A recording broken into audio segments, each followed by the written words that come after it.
Hey, what's good? What's good, everyone out there? Y'all know what it is. First formation morning sports talk. As I'm tongue tied, let's go. Hard work, hard work, hard work, hard work, hard work, work. There you go. Forward! Hard work, hard work, hard work, hard work, hard work, work. There you go. Forward!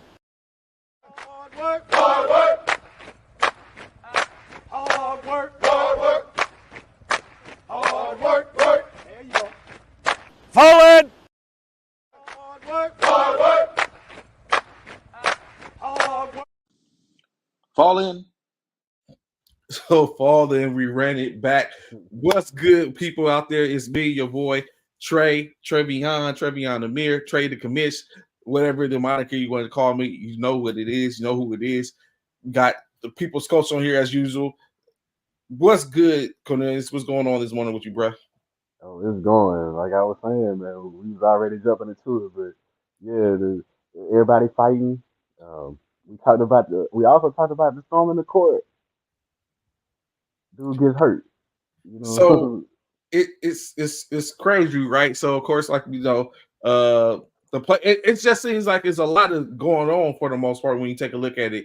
You're starting to see a lot of habitual, in my opinion, habitual offenders, consistent line crossers in reference to, and you're it's just a lot. So we talked, of course, we looked at like having antagonizers and stuff like that. When we talk about people like Patrick Beverly, now or Dylan Brooks, now what is starting to be who else? Grant Williams. And when you talk about the league, you see a lot of Angel Reese getting into it and talking and jawing back and forth.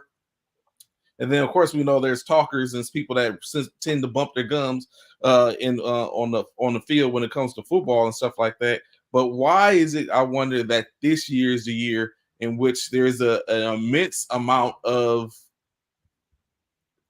fisticuffs, or you know what I'm saying, or getting in? It's like we back in the 80s and the 90s in the NBA. Trying to bring some fire back. I'm not going. I'm just gonna say, playing emotional games, like things happen, right? But I was good to see the Heat Pelicans. What I was good to see was some old school the teams going at it instead of it just being just these individuals or one individual laying down or something. Phoenix Suns take notes. Phoenix Suns take notes. Um, like I said, I'm not condoning the violence. I'm just saying it's a team sport. You set it up for your teammates. Um, I don't know exactly what they fighting about. One person push another person, or or sometimes it's the talk turns violent, right? Like some of the talk turns violent. It's like, why should you say to people sometimes? Like, So, of course, if y'all haven't noticed or didn't know about it, a couple of days ago, the New Orleans Pelicans and Miami Heat were enthralled in the game in which there was a point to where Jimmy Butler uh, got a rebound. After he got the rebound, he went to push it up the court. He started to push it up the court. Zion, he met the resistance from Zion Williamson, who got the steal, ended up getting the steal, forced the turnover. In that time frame, Kevin Love was there.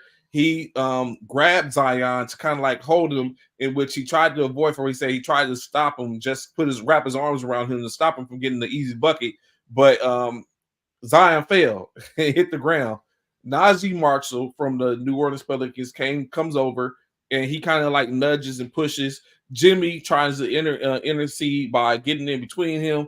Najee Marshall pushes Jimmy Butler. Jimmy Butler takes a little issue with it, and he starts. Now the tussling goes on where they're pushing each other, one another, and going back and forth to where it. Of course, once teammates and everyone else starts to get involved, it starts to be a whole thing. So what was interesting though, which I think really goes back to what you were saying about the tough talk or whatever went on in the conversation is Jose Alvarado and of the New Orleans Pelicans and center Thomas Bryant for the Miami Heat start throwing punches like 2 minutes after the situation has presumably quelled down. Now they're throwing over on the sideline, throwing punches at one another.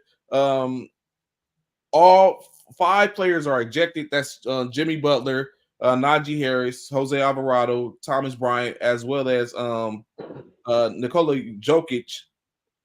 And now those same five players have been suspended for a total of 9 games when you look at it. When you do a cumulative, Jose Alvarado and Thomas Bryant both get 3 games apiece, and then Jimmy Butler, Najee Harris, and Joker all get 1 game apiece. Of course, the later of the 3 all were hit with assessments, fines. They're going to be fined and was hit with the suspensions or the bans or whatever you want to call it, due to the fact that they left their bench area during the ruckus, and then of course Jimmy Butler and Najee Harris on the court.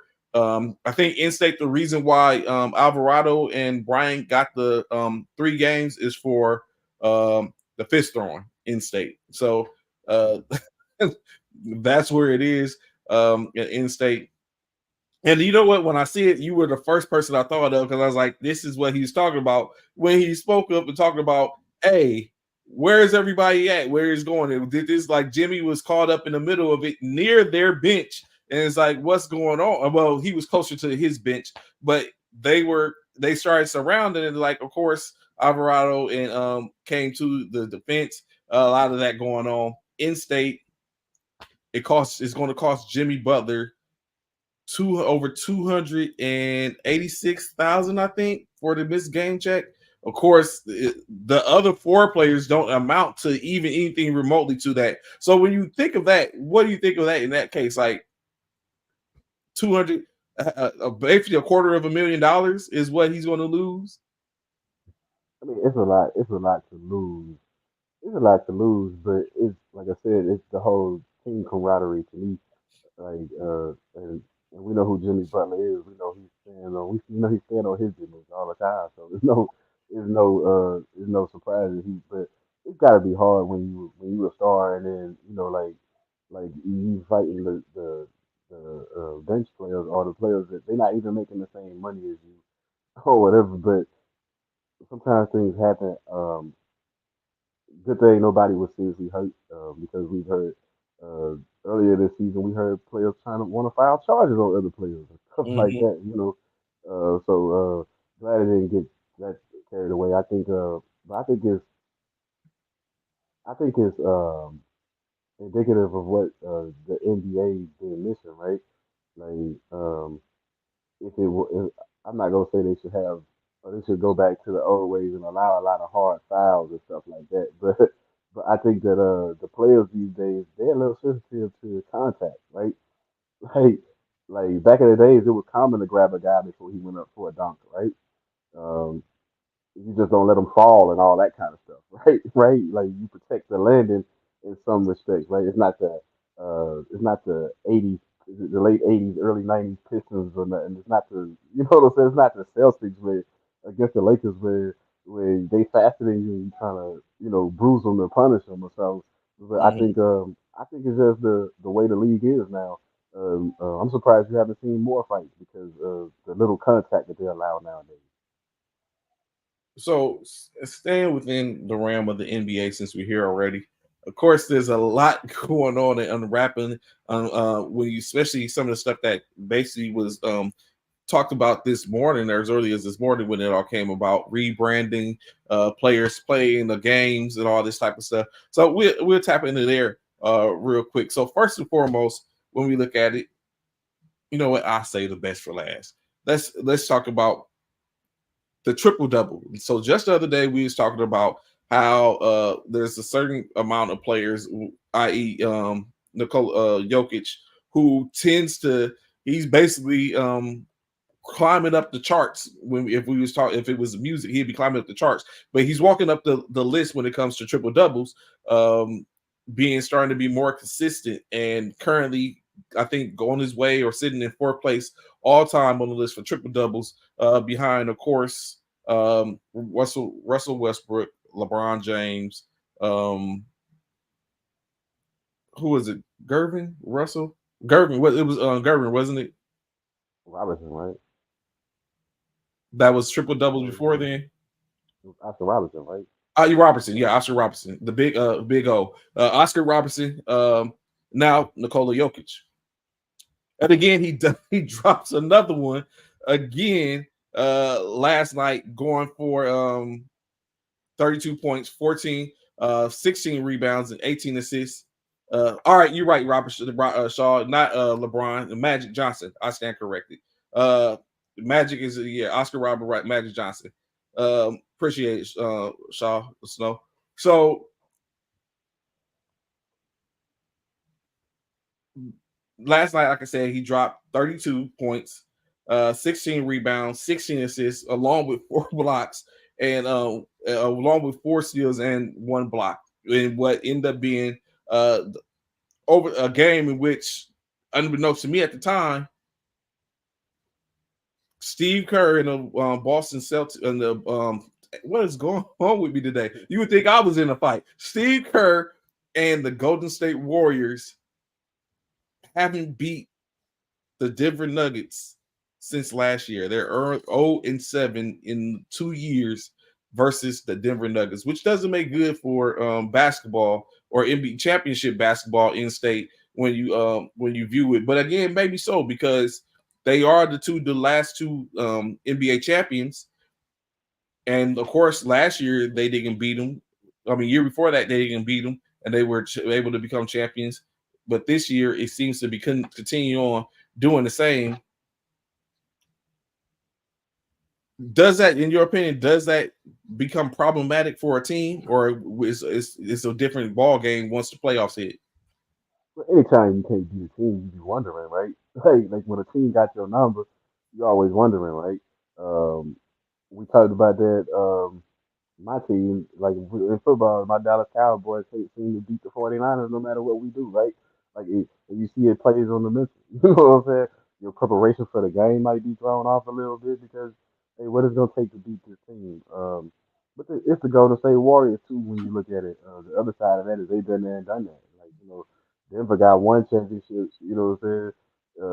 To they four or whatever. So I look at it like they got the Golden State Warriors know they got a chance, but I think if you can't beat them in the regular season, um, it's gonna be hard to beat them in the postseason. Like it ain't gonna get easier. You got to win 4 games. Like you can't win one in the regular season and two, but you got to win four. And that math don't add up when you look at Mathing. it. And then of course, but in this instance, when you look at it, in my opinion, there's definitely some help on the opposite side. Of course, you had Jamal Murray went for 27 points himself, 4 rebounds, 3 assists. Excuse me. They contribute 18 points from Kentavious Caldwell-Pope. Aaron Gordon contributed with 17 points for all the players that was in double figures for the Denver Nuggets. With Golden State, of course, they was hot stepping at one point. Clay Thompson dropped 20, 22, 23 in the first quarter, in the first half, but went scoreless in the second half. Of course, Steph wasn't hitting on anything initially, but he ended up finishing with 20, 19 from Kaminga, 14 from Wiggins.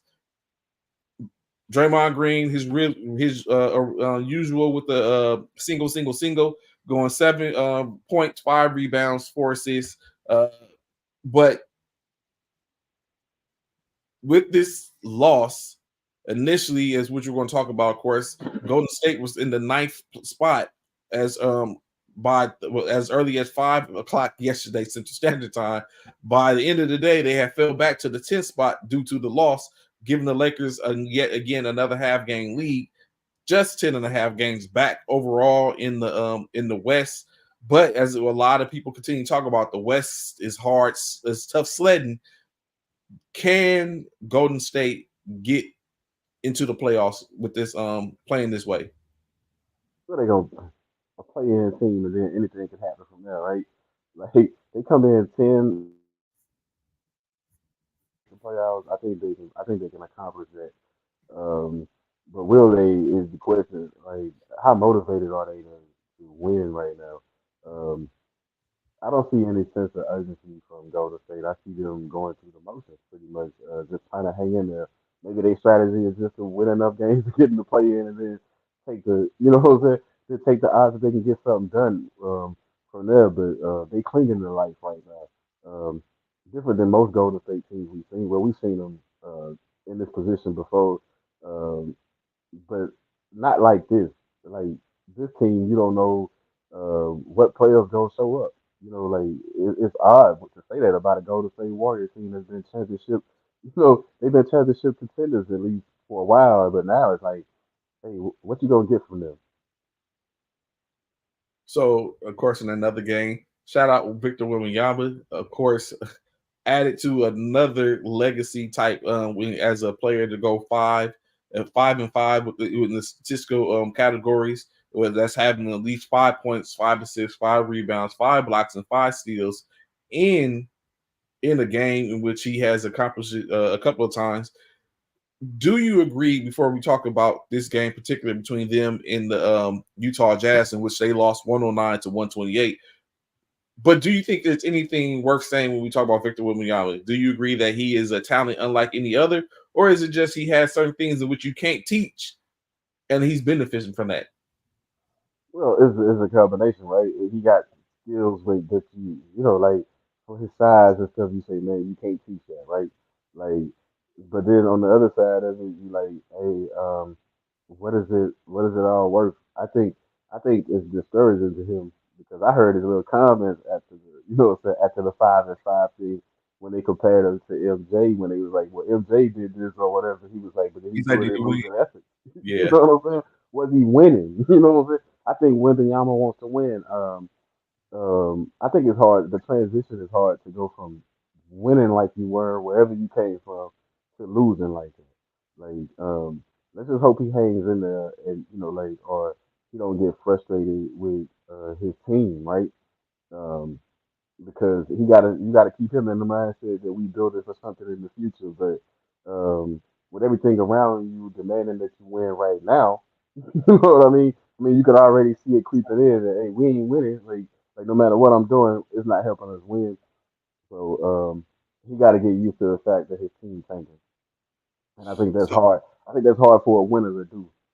so of course, he's doing it. I mean, for the most part, he's doing it in grand fashion. Last night, dropping 22 points, 10 rebounds, 2 assists, 1 steal, and 5 blocks, in which we're going to talk about shortly. Devin Vassell led the squad with 27 points, 9 rebounds, 5 assists on the night. Although he did have 6 turnovers, and then 15 points from Trey Jones. On the other side of the spectrum, uh, the Utah Jazz was led by, of course, Laurie Markkanen, 26 points. Contribution from John Collins, 20 points, 16 points from Colin Sexton, 22 points from Jordan Clarkson, 10 from Walker Kessler. So the Utah Jazz was able to put together, I mean, enough to where they was going to be victorious. Victor Wembanyama and his not to be remiss that Zach Collins and Brandon both had 14 and 17 respectively apiece. But going back to Victor Wembanyama, 5 blocks. That we just talked about 2 nights ago, 2 games in a row, he had 5 blocks. It's looking like he's probably going to be the block leader for the year as a rookie. I don't know. I have to see check Chet Holmgren's stats because I hear that he's doing miraculous things. Although I know you don't believe he's a rookie, but he's considered a rookie in the NBA. But Victor Wembanyama and these 5 blocks and being able to rim protector. What more can you ask at in state? 10 blocks. What do you mean team defense? Like they still losing by double digits. They losing games by double digits with him playing that way. So that's just telling you it's not enough team defense, right? Like that's individual. He doing what like he doing what he's supposed to do at his height, his length, all that stuff. Close to the rim, but where's the team defense? I mean, you got to imagine if he gets 5 blocks, and they not playing good defense. Imagine if they was playing good defense, what his block would look like. Is what I'm saying.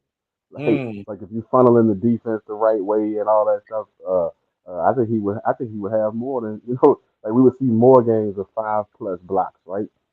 Um, it's just a matter of that team right now, not being very good.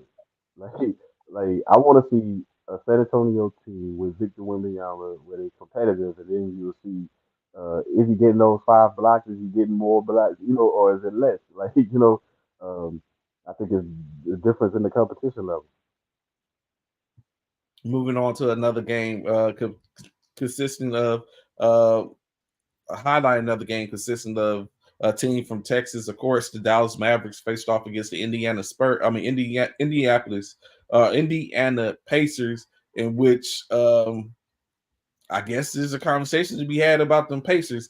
Spurs after Kyrie and Luka Doncic going for 62 points combined, 29 from Irving, 33 from Luka. Um, Green contribute with 14 points, as well as Tim Hardaway Jr. But it wasn't enough, as the Pacers came away with 133 to 111. Paced, of course, all starters in double figures, along with 2 bench players. TJ McConnell finished with 12 points. Shepard with 15. Siakam finished with 12, 33 points from Miles Turner, who had a hell of a game. 8 rebounds, 1 assist to go along with that. 14 points from Benedict Mathurin, and of course Tyrese Halliburton, 17 points, 10 assists, 3 rebounds. What does it say for the two teams in your opinion? You got two mega stars in Dallas that are faltering to a team of all star and a team of up and coming players in Indiana. Again, you talk about the chemistry. Is that enough these days to take out mega stars? Well, I think it is right especially those particular stars. That's not gonna give you much on the defensive end, really. You know what I'm saying? Luca and Kyrie not really known for defense. Even though Kyrie got quick hands, you would think he would always be in the top of the field. Just saying. You know what I'm saying? As quick as he is and as smart as he is in basketball, uh, when I've seen the Dallas play, uh, those stars, like I said, they don't really. You bringing in other people to play defense. You're not expecting those two to play not even in a team setting are you expecting them to play defense. I think that's why they be so up and down. Um, I'm kind of disappointed in the Mavericks. I thought that they would. You got rid of Brunson. You let or Brunson left and took your deal Mhm. in New York. Before that, y'all was Western Conference Finals. You know what I mean?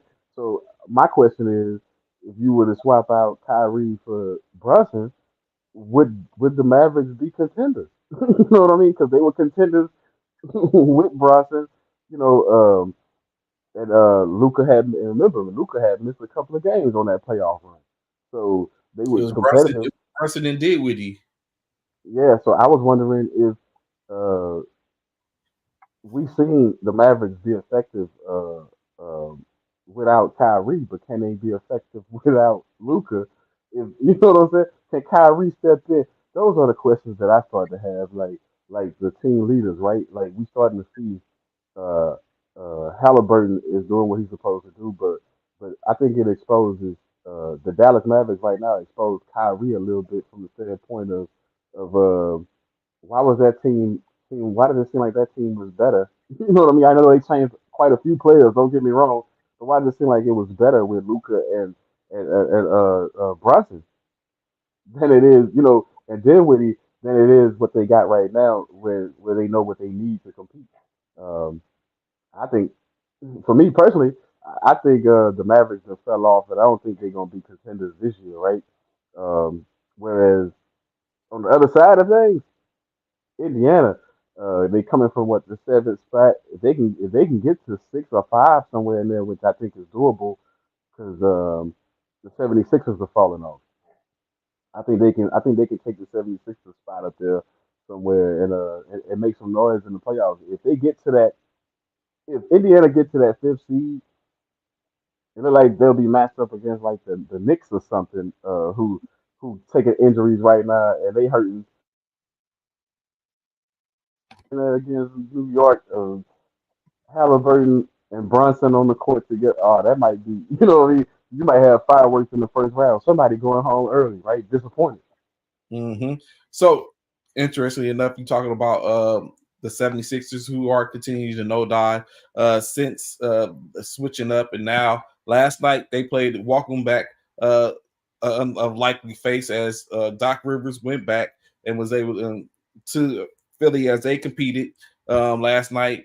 Milwaukee with the victory, starting to pick up the wins. I don't know if it's building up on the now them getting used to Doc and what he's bringing to the table. But in any case, they did get the W, winning 119 to 198 over the Philadelphia 76ers.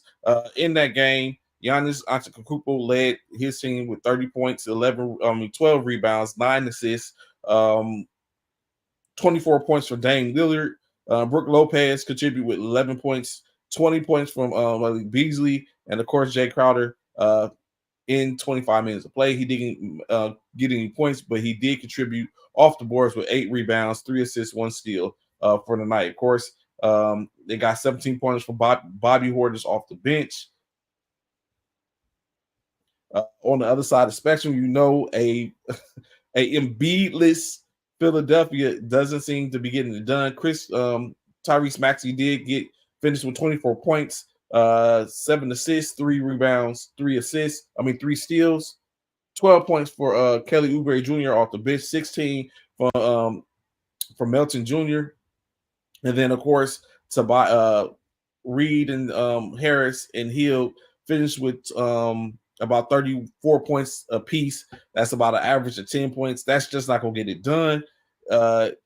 Is this a showing where they maybe relied on Embiid too much and now they're faltering because he's not there, or just the team not being that good and Embiid is just that good in state? It's the teams nowadays, right? Like um, relying heavily on one person so much, and especially Philly. It's like you got look at all the names you just named. Like this is a chance for Tyrese Maxey to prove that he can be in the driver's seat, to prove that he can lead and stuff like that. But we watching them decline. Um, and it's in some games that there's some games I feel like they should win those games regardless if they got Embiid or not. If you if you a championship caliber team, right? Like we know that you losing your superstar matters. I'm not saying it don't matter, but I'm saying a team like Philly with those high expectations, um, how far are you gonna fall? You know what I mean? I mean, when is Harris really gonna step up? When is Maxey just gonna take over games? I felt like he could have took over that game at certain points yesterday, and he just didn't do it. You know what I mean? Like he just didn't do it.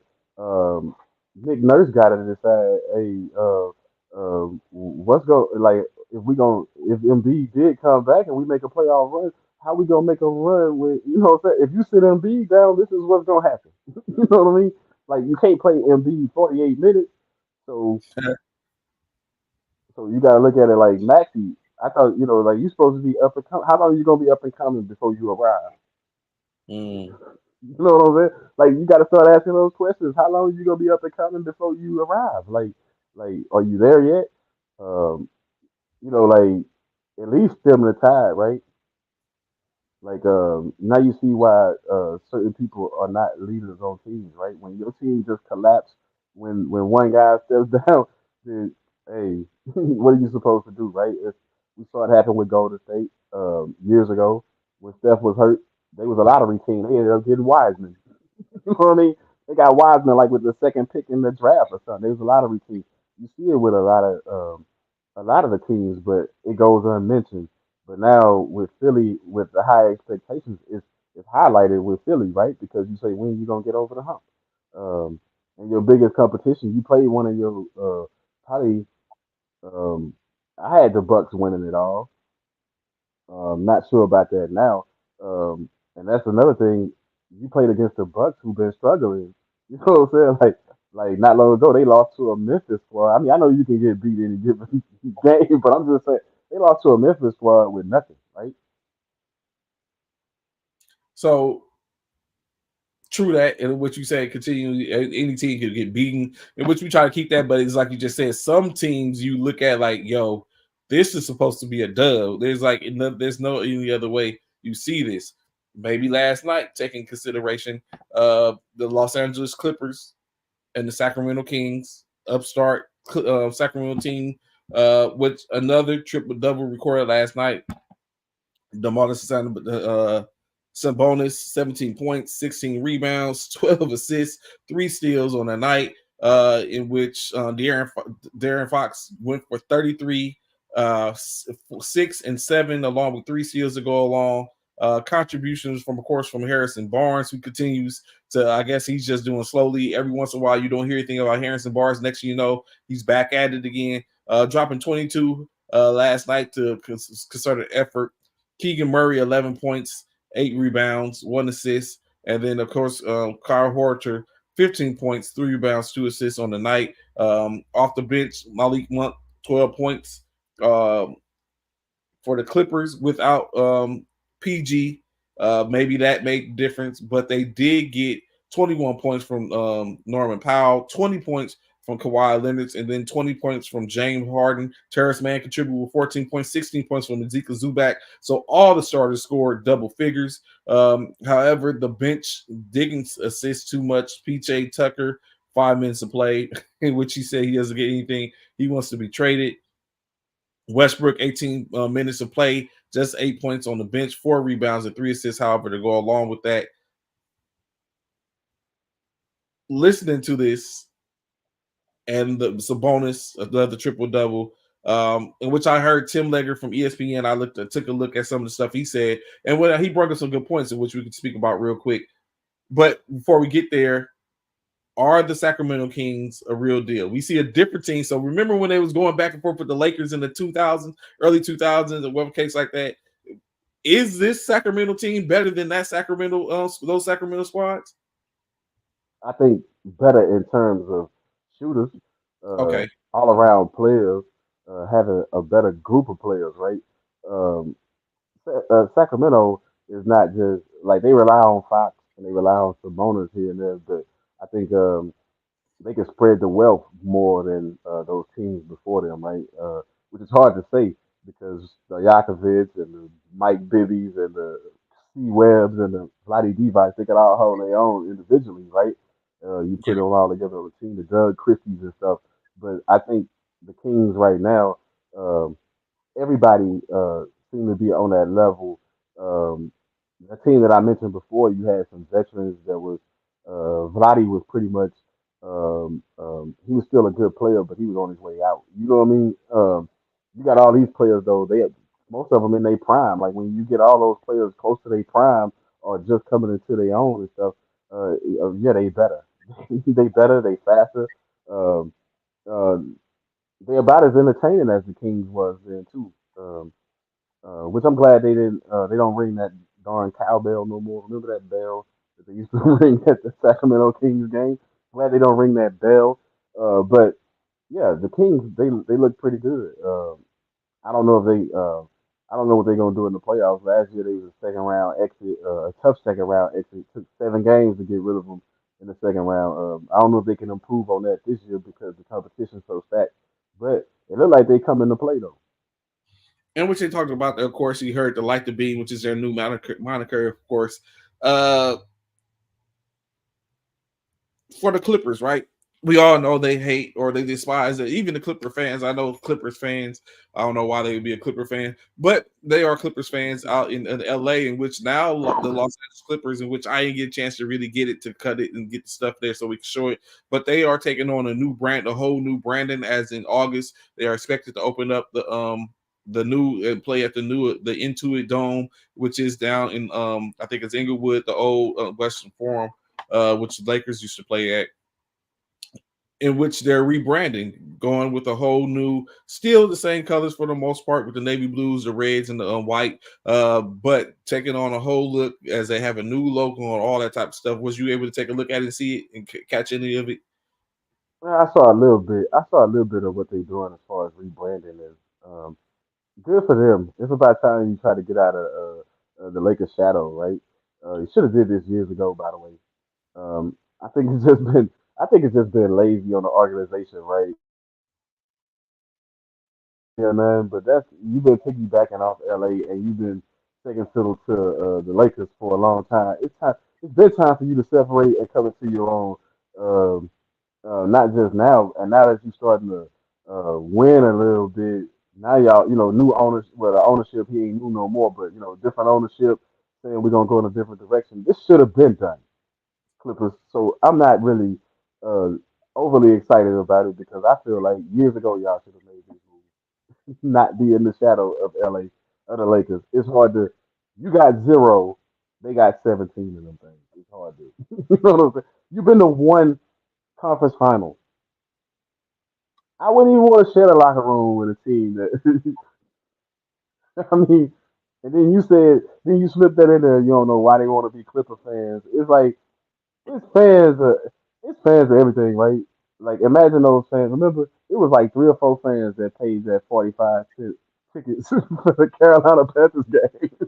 You got to remember, it's some diehards in everything. It's some die like the Clippers have tremendous have historically been bad, and now they pretty good. Like the last decade or so, they've been pretty good.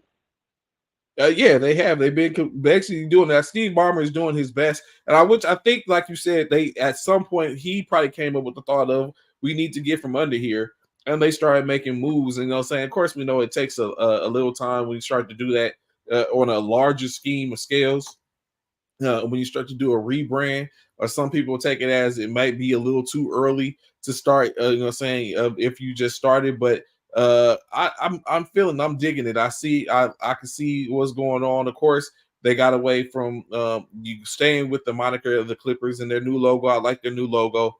The colors I think are they go with a deeper blue, like I said, and more of a navy blue as opposed to the royal blue. So it's definitely going to be. I look forward to see how it goes for them in state. It's nothing wrong with competition in the city, in the same city.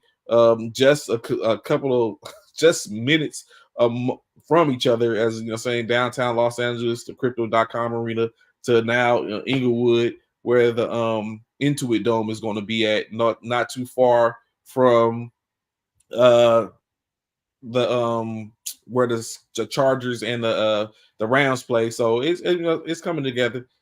Shout out to the home, uh, to that area, Los Angeles, been getting ready to conduct the 2028 Olympics. So I mean, you got to get it all ready so everything's in place. So when they start to do everything they got to do for the Olympics, utilize those organizations facilities is locked in. So I'm with it. I hope they I wish them success. But as you said, 0 to 17, that's a large deficit. If they could just get one, you got to get start somewhere. You know how much that'll mean if the Clippers was to win one championship? Like It means that's nothing. worth. It means It'll be nothing. worth 17 to that organization, right? Like it'll be worth. It'll be worth them all. Like it'll be worth them all, right? Like it's like them winning. It's like if Detroit would have won the Super Bowl, it would have been historic, right? Like nobody would have seen it happening. Everybody could say they would have saw it. You ain't see that happening. You know what I'm saying? Like you ain't see that. It's like the Clippers. You like they still get underestimated, even though they got a lot of talent right now, right? Yeah. And they challenging. They up there in the top 4 teams in the Western Conference, and the question still is, can they win a championship? Well, you know what I'm saying? Like because health is one thing. The other thing is just the bad juju, right? Like some teams just have bad juju, right? Like you can't get over certain humps. Like it's crazy when you think about it. It's like um the Bears. It's like the Bears not being, it's like the Bears going on what 40 years something since they really made like strong championship runs or something, like winning the Super Bowl, being what I mean, like having stars on the team even like it's like some of that, like who's the definite star on like now you're starting to see the Clippers, they got stars in the building, right? Like as far as players, right? For me it started with the uh like the Blake Griffins and all them because before that they didn't really have too many, you didn't really have too many stars on the team. Like you had leader scorers. Somebody gonna always lead you in scoring. Um, but some of those numbers are skewed like quarterback numbers sometimes, right? When you always get beat We always get is deep. It's gonna be garbage points. You know what I mean? So some of those stats. Don't get me wrong. Shout out to Corey Maggette, man. He used to play for the Clippers. Uh, was a decent player for the Clippers, right? Yeah. But it was, but hey, you was playing on a losing team. Let's just face it. You know what I'm saying? You put the same people on a winning team, they don't know how to act, right? Darius Miles, Lamar Odom, they all were Clippers at one point. Yeah. So, but now taking that into consideration, right? I was just about to cross over, but let's keep it there. So it's I think it's just the shadow. I think that's what it was. And, I mean, this isn't flex talk or anything like that. It was just being in the shadow of a team that, you know what I'm saying, that has triumphed so many times and has a golden standard about themselves. And then you're there in the same area, the same facility, and got to be like, and then not to even mention, from a whole nother type of sports league, you have another gold standard bearer because they were sharing the arena with the Kings as well. So it's like everyone got banners in the everyone in the organization got banners except us. And it starts to make you feel a certain type of way. But they were invigorated. Lob City did bring back, saying maybe brought in more fans. The whole Lob City thing in which we got to take in consideration, even though it was against a smaller person, but the iconic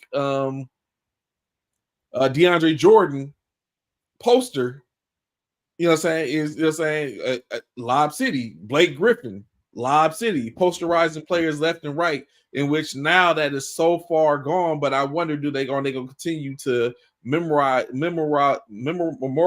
any of that in their new arena? Like when they get to putting up statues at some point, are we going to see a Blake Griffin catching a body here and there? Are we going to see the Chris Paul to DeAndre Jordan body, or the Karan Butler look after the body? You know what I'm saying? All that type of stuff. Will that stuff be, is that stuff in which they're going to bring, because that goes along with their culture, especially the late part of their culture as they start to develop and kind of like get away from, because let's be honest.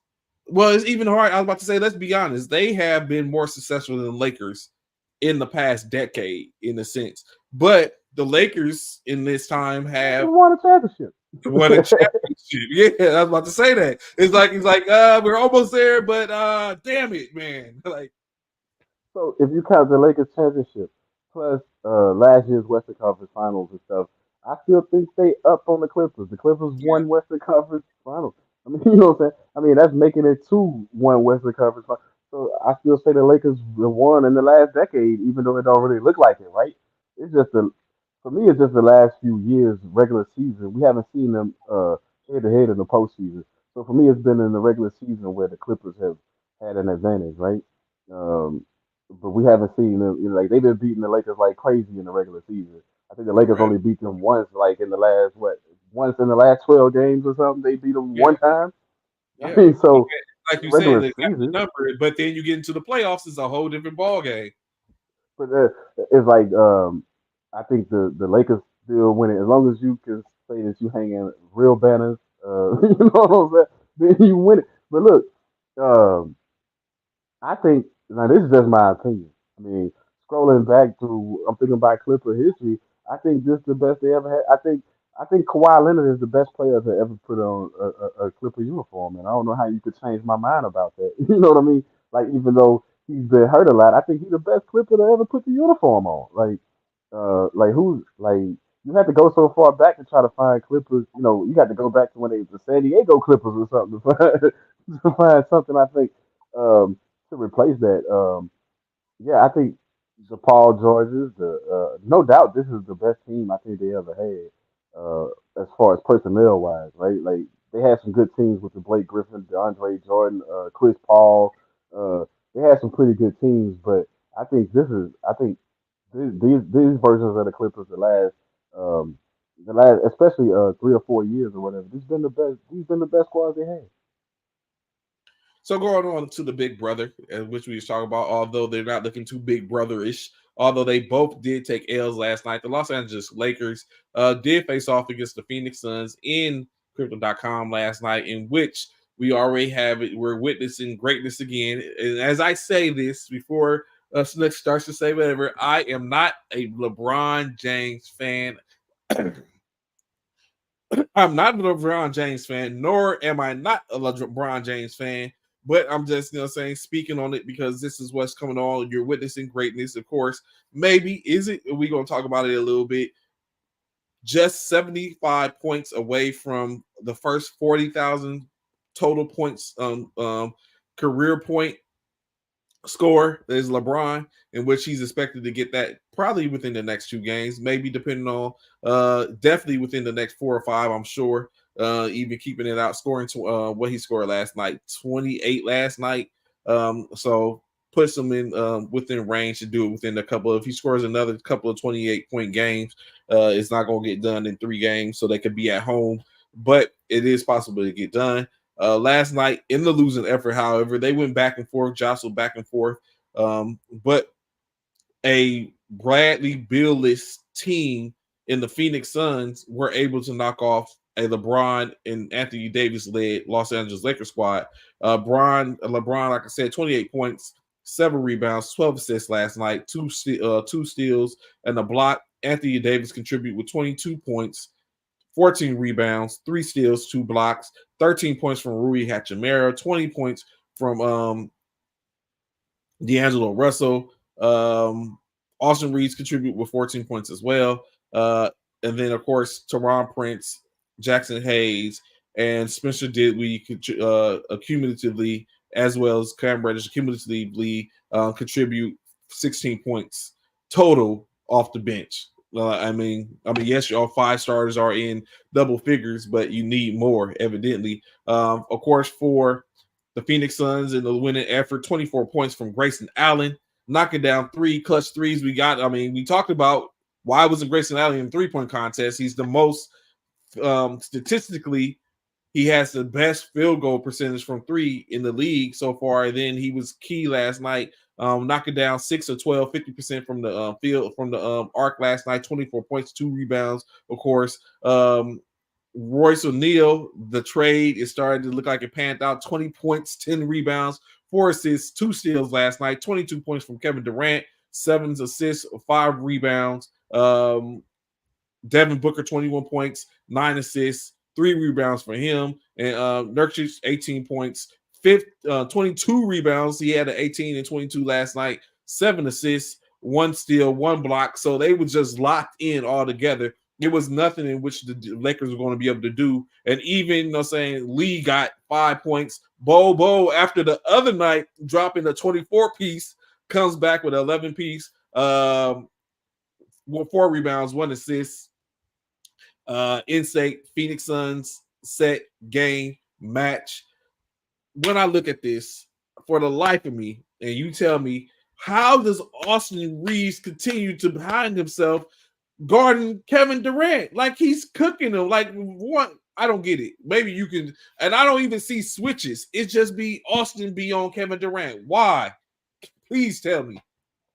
Because the other guys don't want to take that challenge right now. So somebody got to take. Please. So somebody got to take that challenge. Like we've Yo, seen it in man, the past. Like me. I'm gonna keep it real. That's been one of my knocks on LeBron. As far as LeBron, I know he's getting up there in age, but it's always been my knock. This ain't the first time we've seen him play against Kevin Durant. They played plenty of times, even in the finals. And LeBron refuses to take that challenge. He refuses to hold this guy. You know what I'm saying? Like he refuses to.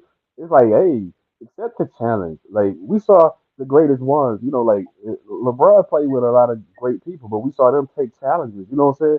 We even saw Magic Johnson try to play defense against some of the smaller guards, right? And get cooked, right? Or get take. I mean, but you accept it's the challenge. You know what I'm saying? It's 1-on-1. It's us. Let's do this, right? Like give the fans a show sometime. I think that the last time they played, they both was giving each other a lot of props, KD and LeBron, right? And they were saying all the right things, but what reporters never had the gumption to ask is, "Hey, LeBron, why don't you guard this dude at least in the fourth quarter, or at least when the game's on the line? Why, you know what I'm saying? Why is it always somebody else? Like, why you never step up and accept that challenge? You haven't done it in years, like in KD's career. You know what I mean? Like, you shied away from that matchup. Why? And Why? It's maybe, not gonna make you look bad. I mean, the dude cooks everybody, but at least we can say, hey, you know what? LeBron is clearly at his age, he's still one of the Lakers' best defenders. yes. probably the best perimeter defender that you got. Like to be honest, when you look at it, right, we could talk Torian Prince. Come on, who's he stopping for real? I'm just saying, like, why won't LeBron accept that challenge? Rand Haley says James is 40. He tripping. I mean, yes. So is it? I mean, let's be honest, right, Haley? He's out there. If you're out I mean, there, that's what I'm saying. yeah, At least yeah. in the fourth quarter, right? I'm not saying whole game. I'm saying fourth quarter. Hey, this is my man. You know what I'm saying? I got him for the rest of the fourth quarter. Come on. I mean, he's just got to take it because I was like, man, I was like, and then it's always, it's always KD looking at Austin Reeves like, what? Like, are you serious? Like, it's like, evidently someone must be. It's like, why does he sit up and continue to do that type of stuff? But I mean, it comes with the territory. Shout out Austin Reeves trying to D up KD. You know, Bill. back in the days, the Spurs would do different things. Like when they would play against Amari Stoudemire, right? They wouldn't necessarily have Tim Duncan matched up with him, right? They would have the center or whoever playing the center position matched up with him. Or, you know what I'm saying? So, but it was a part of their strategy, right? Like it worked for the Spurs in the sense that uh, in the postseason it worked out. Like let Amari Stoudemire go crazy, shut everybody else down. That was their strategy, right? Like play good team defense on Steve Nash and the rest of those guys, and let Amari drop 40 points. You know, let him have his career days. You know, so he put up career numbers against the Spurs. It's like let him have them, right? So I wonder if that's a part of the Lakers strategy. And I get what Kurt Haley saying. You can't go guard their best player and go drop 30 and, I mean, to give a I chance. understand that, but I'm just saying the fourth quarter, like certain parts of the fourth, we know LeBron ain't playing the whole fourth quarter. We know he come in, he rested. So the rest of that fourth quarter, man, accept the challenge. Like it's like at some point, it ain't got to be the coach telling you nothing, right? A lot of players be like, "Nah, I got him." You know what I'm saying? Like, "Nah, I got him. That's my man." You know, I'm gonna handle that right now. I'm gonna hold him. You know, um, if it was anybody else, all I'm saying is that if it was anybody, AD can't guard him, right? AD just don't have the lateral movement that you know what I'm saying. That a KD, I mean, he could try, but he gonna get took all game long. You know what I'm saying? If I see AD, if I'm KD and I see AD on me, I'm not. I'm never taking a jump shot, right? I'm taking them to the hole all game long. Like you know, I'm punishing them, right? So that's why I said I get it, LeBron. You ain't gonna hold them the whole game, but at least at some point in the fourth quarter, you got to accept the matchup. Maybe if they see each other in the playoffs, that'll change. And which it could be what I say. Maybe LeBron saving it for his, you know what I'm saying, when he gets ready to go out his last season, he's gonna be like, you know what, all the stuff I heard, all the talks, let me show, you know what I'm saying, let me show everybody what's good, and we can see that. But you know what I'm saying, for the most part, Hey, it's look, other people. Kobe, the great Kobe Bryant got embarrassed by Paul Pierce in that finals, but he didn't shy away from it. He took, hey, he kept coming back. Hey, Paul Pierce was cooking him when the Celtics won that championship that year. Like he was cooking him. What was that? Oh 08? Yeah, he was Yeah, cooking. they won against, yeah. But Kobe didn't complain. Kobe still, Kobe still took on the challenge. Is all I'm saying. Like Paul Pierce had a heck of a series.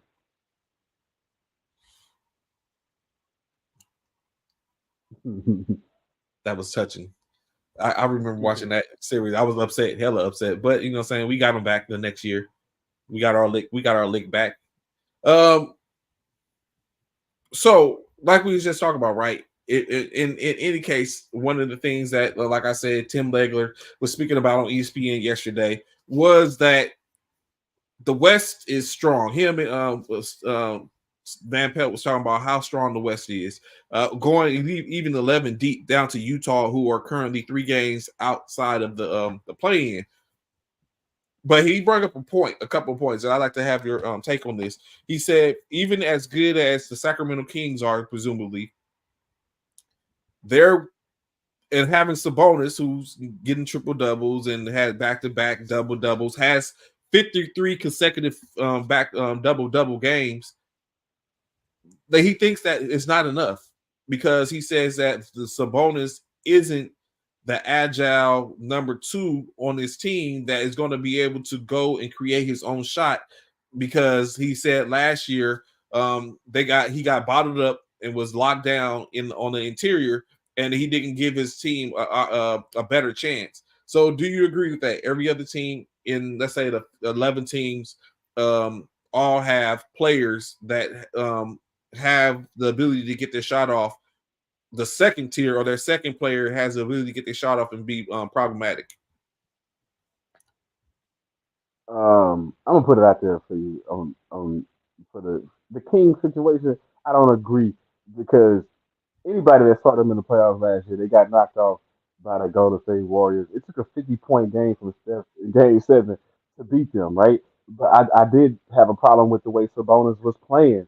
For me, it was like punish him. They can't hold you down low. I don't think he went down low enough last year in the Okay. playoffs. You know what I'm saying? I think he stayed on the perimeter a little too much. Um, and he was getting. You can't let Kevon Looney out rebound you. That's I'm what just gonna put that out Looney there. do. That's what Looney you do. can't That's let his you job. That's can't what. let Looney. I know Looney got the championship effort, but what I'm saying is, if you Sabonis, you can't let him out rebound you. You got to, you know what I'm saying? And that was because he was playing too far away from the basket, in my opinion. I'm thinking you can get some offensive rebounds down there if you know what I'm saying, if you down there. Why you on the perimeter so much? So I think if they make that adjustment and he down in the paint a little bit more, I think you got a different outcome in a series.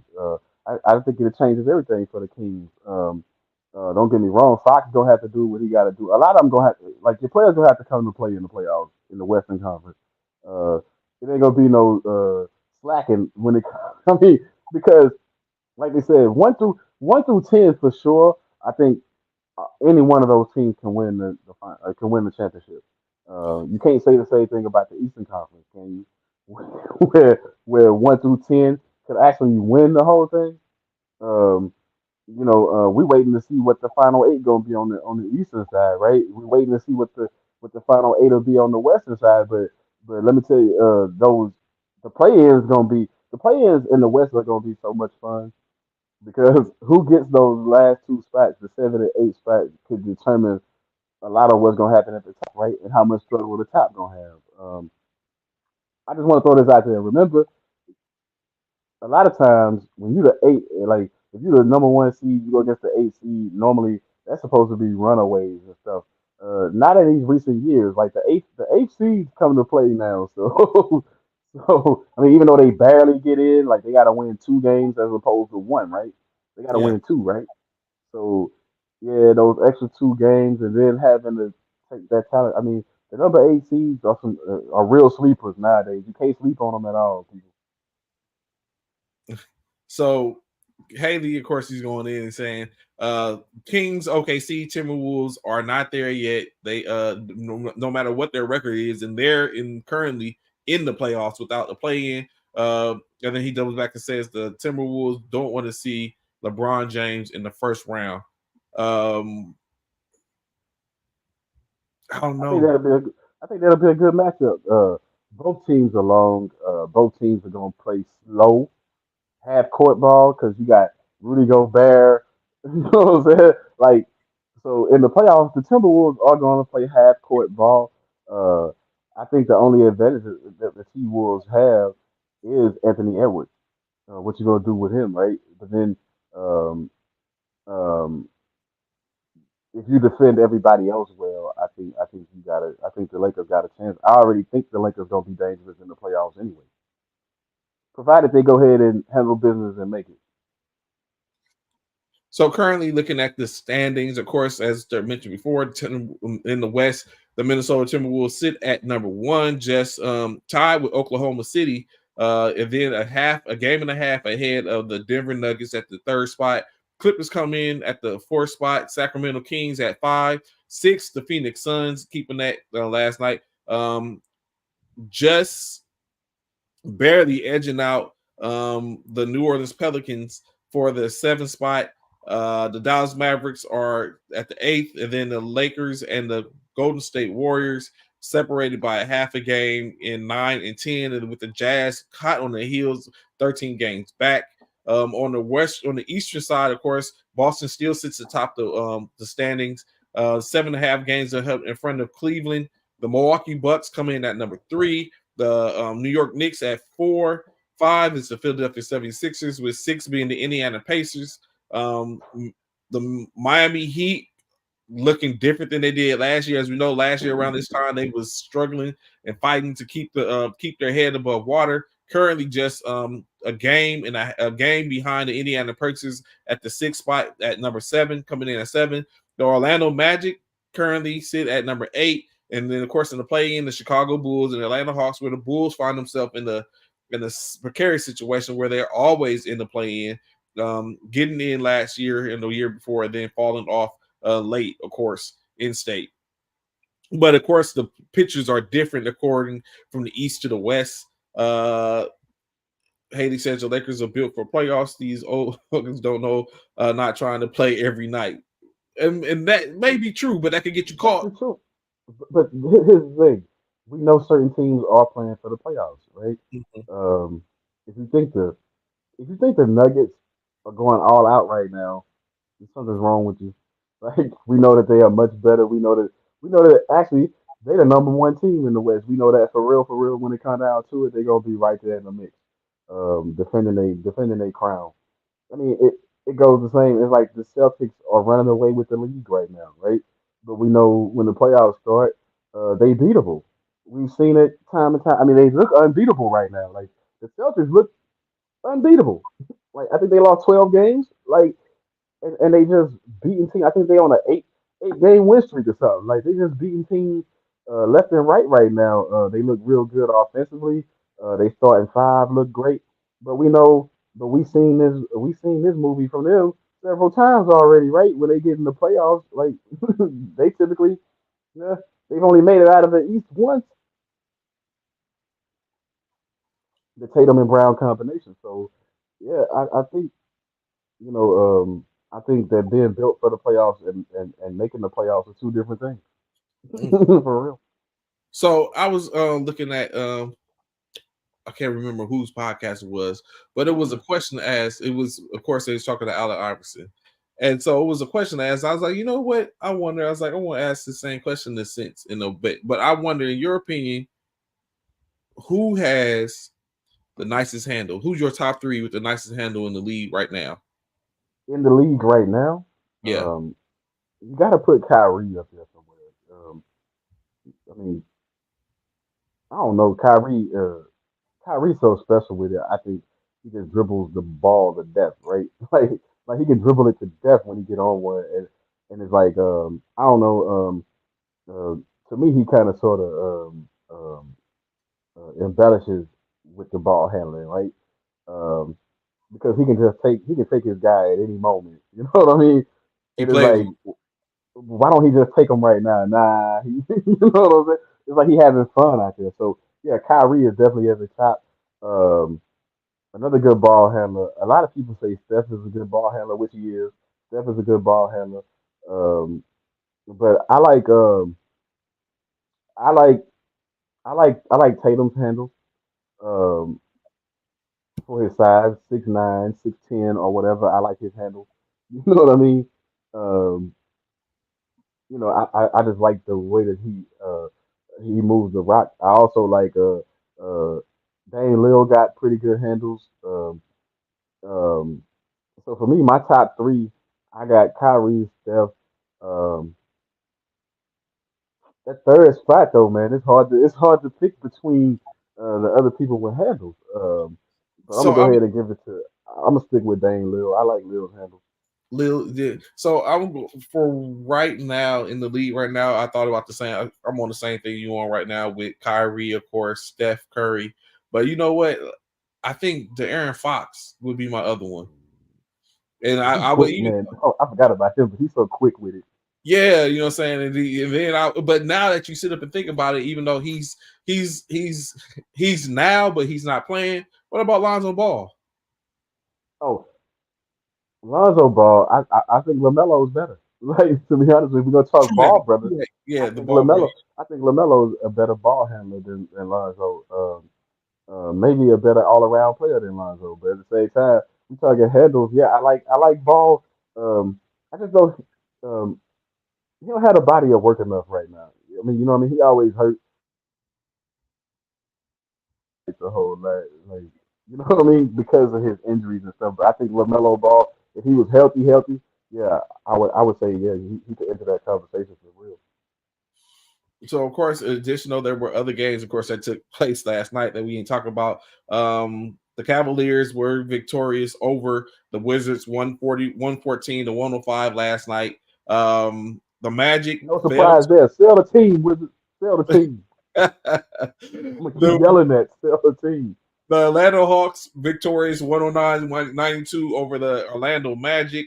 Um, the Kings, I mean not the Kings, the Hornets were victorious over the Trailblazers by the score of 93-80, and the Bulls victorious over the Pelicans 114-106. DeMar DeRozan pulling out last second heroics to get the W, and last but not least, the Oklahoma City Thunder continue to better themselves or keeping pace with the Timberwolves with the victory 123-110 over the Houston Rockets. What happened to Houston? They was there, they was hot, and here we are. The Rockets hot early, folding late, right? So that's what you expect from a young team, though, right? Like as the other teams ratchet it up for the playoff runs and stuff like that. What are you gonna do then? You know what I mean? Like now you're gonna get a lot of teams, especially when you match up against your contemporaries over there in the West. You're gonna get a lot of teams fighting, jockeying for playoff spots. So now you gotta up your game, and I think the youngness and before it's the execution. The youngness, they can't execute down the stretch. In meaningful moments of games, they seem to fall asleep out there. It's like, wake up, Houston, wake up. So looking at the going back to the 40,000 in LeBron James, is that a feat in which we could look at it like, oh, this is greatness, continued greatness, or is it expected if you have a player that has reset the record and is continuing on at this point? Let's just keep it real. It's great. Now to his haters, it probably mean nothing, but it's great. It's like I'm a LeBron James. I root against him, and I'm always root against him. However, man, the things that he doing in the basketball, the records that he set, uh, 40,000 points probably out of reach. Um, I don't know if you're gonna get too many players that's gonna play that long or score at the clip that he scored at. Like, that's one of the things that you got to look at is that his scoring at his age and the score in the last 3 years. Like actually, since he said 3 or 4 years since he said hi to 35, the scoring after 35 is wow. You know what I'm saying? It's impressive. Um, it's gonna be hard to catch that. So yeah, hats off to LeBron for what he's doing. Putting some of those records out of range. Like, is So, somebody gonna play as many playoff games as he's played? and then last but not least, in which is you're probably correct, and so it's, I mean, I'm just Is glad he's in somebody the gonna Lakers. is somebody gonna catch all the playoff games that LeBron's played?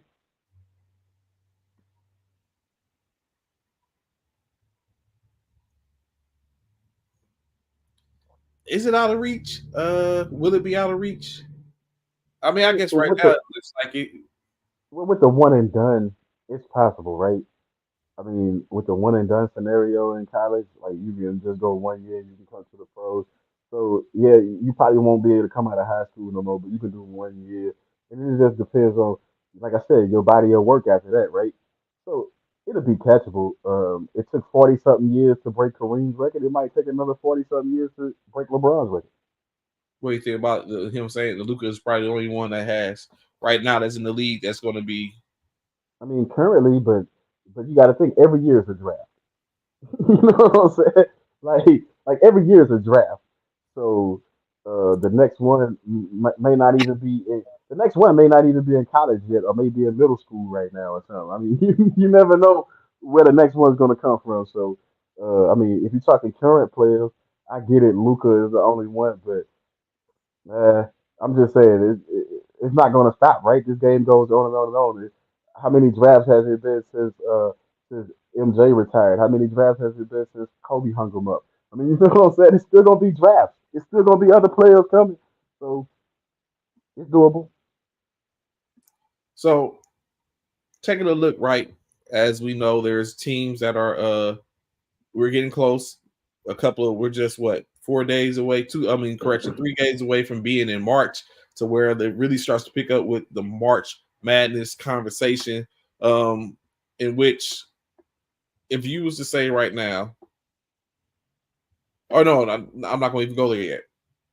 Just talking about Wembanyama, talking about LeBron and his time frame, talking about who could be the potential next players. You have players. What do you think about Zach Edey? Is Zach Edey going to be a successful player, or is he basically in the same? He's just going to be one of those players that was dominant in college, probably win his second consecutive college of the player, best player in college award, or Wooden award, going to the league and get baked, or do you think he's going to be successful? I think um, I think it's iffy. Um, Actually, he's a traditional big man, and you don't see a lot of traditional big men in the league right now. He a back to the basket type. He don't really have a jump shot. Like, if you want to compete with the other 7 footers in the game, he gonna have to have a little. I think he gonna have to have a little jump shot, and he don't really have that. He hasn't shown that he had that in his repertoire. So I think if you could play him close to the basket, he'll make points. But I don't think he gonna. I don't think he gonna be as good as advertised. I think that's why he stayed in college the way he did when he could have came out last year. Um, I mean, look at Wembanyama's bag compared to Edie's bag, and you already see, yeah, it's gonna be some struggle. I don't think he's gonna be. I think he'll get drafted. I think he'll be a good addition to a team, but I don't think he's gonna be on the Chet Holmgren spectrum or the Wembanyama spectrum. So 7'4", 300 pounds. That's that's a banger. Yeah, but they running up and down the court right now. I don't think they're going that far out of it. You never know though, but it's an up and down game right now. Like imagine if Towns, if Carl Anthony Towns, if Cat didn't have a bag that he had, imagine how slow the Timberwolves will be playing right now with Rudy Gobert. You know what I'm saying? With him and Rudy Gobert, with both 7 footers playing slow like that. Like it changes things. I think Edie, he gonna come in, he gonna block some shots, right? Like I think he got to prove himself on the defensive end. Um, be a hybrid, more like Ben Wallace didn't have a whole bunch of bags. You know what I'm saying? Like he just outworked players on, and he was a part of a championship team, but he was also defensive player of the year a couple of times. Major League, was always up there in rebounds and stuff. I think it's gonna be about the effort of Edie, what kind of game he's gonna bring to play. Haney said he specifically try to turn him into someone to stop Jokic, in which AD tried, and we seen what he did to AD. So I don't know. Well, I think AD's effort. Um, He made me a believer. yeah, I think Joker. I think from the way AD guarded them in the bubble when they won the championship to the way Jokic did him last year. I think Jokic. I mean, let's face it. Like um, to quote one of my favorite songs, man, the boy is all grown up. You know what I'm saying? Like the 4 year difference, the 3 4 year difference in what the Joker brings to the game now is way different than what he brought in the bubble. Joker made me a believer last year the way he was doing AD. That 3-pointer with AD's hand outstretched and AD looked like, yo, what y'all want me to do? Like, you know, say that was like the defeat I saw in Anthony Davis' face is like, yo, it says it all. And here's the crazy part. Not one accidental, not one whatever, not one hard foul was taken on Joker. And you know what I'm saying? Like for me, it's one thing you can't stop a guy's offensive arsenal, but where's the effort on the glass? How you let this guy out rebound you consistently? Like how is he getting to the? How is he beating you to the spot and he's not fast? You know, of the Joker, right? Like he can use his body. He uses his body so effective. The fundamentals on how he uses his body to get rebounds, to even get his hand to tip the ball back out and stuff. Like it's the little things to me that Jokic does that make him impressive. Besides him being able to put the ball in the basket, besides him being able to pass the way he passed, he's a good fundamental rebounder, like really good, and that sometimes helps your defense out too, right? Like the other team bricking, you get the rebound. You know what I'm saying? You can start moving the other way. I mean, it's just he had 16 rebounds last night. People, let that sink in, and he's doing this on a regular too. Like he's doing this kind of stuff on a regular. And gave it 35 piece. hmm Um, and I'm also looking at the league right now. We were talking about it the other day. Um, but the leagues right now, the efficiency of the players. The pro game is different. Um, you know, what he said? Yeah, he did. He had what Nurkic took them on the glass. You know, he had 20 something rebounds. I think it's about the effort that you want to put in night after night. And I think somebody already said it about the Lakers. They're not bringing it night after night. They just trying to, they just trying to get in. Um, but yeah, for me, it's the difference in the efforts, right? It's the difference between uh, how do you think a less talented team beats a more talented team? It's all about the effort, right? And how you respond to the pressure situations when things ain't going your way, right? Um, I say the same thing about the Bucks. After watching the Bucks yesterday, I know they played a Philly team without his stars or whatever, but what I was looking at was um, it looked like to me Milwaukee can turn it on and turn it off when they feel like it. So I'm gonna raise up off Doc a little bit, and I'm gonna say it's the effort sometimes of the players on the court. Who you going with on the court that's making the difference in the Milwaukee's record, right? Hmm. Um, because yesterday what I saw was anytime they felt like turning up the defense, they could turn up the defense. Anytime and in the half court they was hard to stop offensively. Dame dropping dimes left and right, Giannis dropping dimes left and right. I mean, they was unstoppable on the at points. They was unstoppable in the half court offense. So I think it's all about effort right now with a lot of these teams.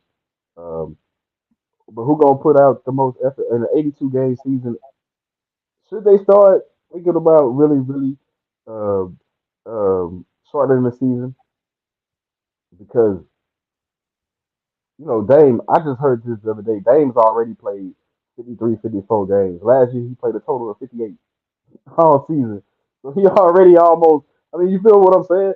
Like, like we basically judging these players off 65 games. Not too many of them. How many players played 82 games last year? I think Dylan Brooks was like one of the only ones, right? Or was the only one, right? Was it like Yes. Dylan Brooks played all 82 games? I think Marcus Smart was close or something. You know what I mean? But I'm just saying, like, not everybody is geared to. I mean, you're looking at judging even your superstar players now on a 65 game clip. Of course, there's more to come.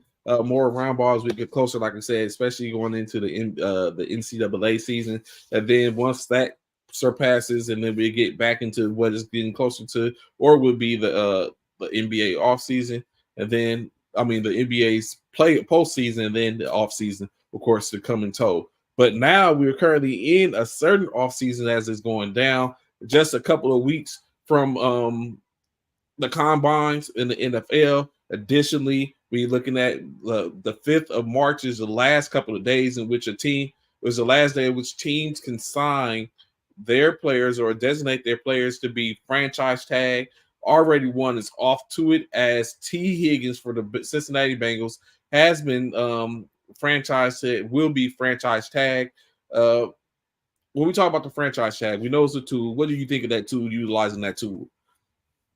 I think it's good for some teams, right? And it's good for some players, right? Like, look, years ago, look at what happened with the Kirk Cousins thing, right? I think 2 years back to back that Washington organization franchised him 2 years. You know what I'm saying? And before you know it, it made him.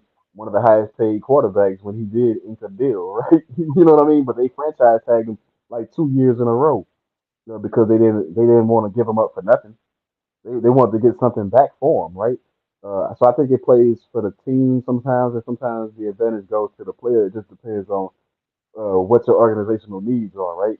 Like, for instance, it crippled, in my mind, it crippled Saquon Barkley. You know what I'm saying?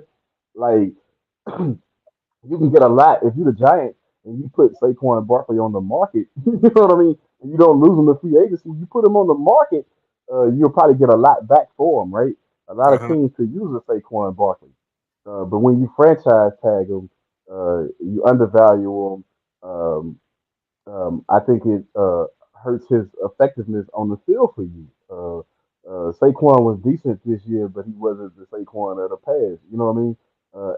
And a lot of that had to do with the quarterback situation here and there. But at the same time, I think that him keep saying that he wants to be a Giant, which I'm not understanding why he wants to be a Giant. I mean, you know what I'm saying? Like, there's other teams you can go to, Saquon, that are, you know what I'm saying?